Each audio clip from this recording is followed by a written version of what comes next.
SQL versus Firebase. Which database should you choose? Hey everyone, welcome back. In today's video, we're comparing two popular databases, SQLite and Firebase. Wherever you are developing a mobile app, web app, or just need a reliable database, this guide will help you figure out which one is the right fit for your project.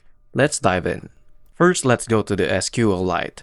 Serverless lightweight database. Stores data directly onto the device, perfect for offline applications. It is simple setup and no need for a separate server like database is embedded directly into the application. It is also fast read or write performance, ideal for applications that require quick data access without an internet connection.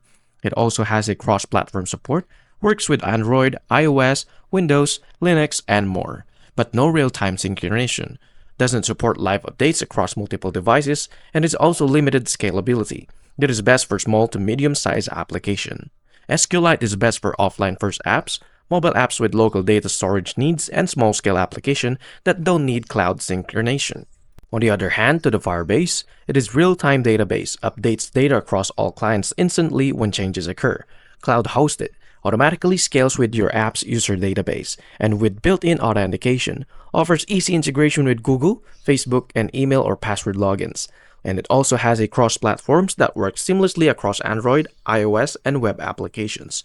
But it requires internet connection. Offline functionality is limited compared to SQLite, and it has a pricing can scale quickly. Costs increase as your app grows and uses more resources. Firebase is best for real-time applications like chat apps, collaborative tools, and apps that need cloud storage and user authentication. And now let's dive into our final verdict. Use SQLite if you're developing an offline-first app and needs fast local data storage, or are working on a lightweight mobile or desktop application.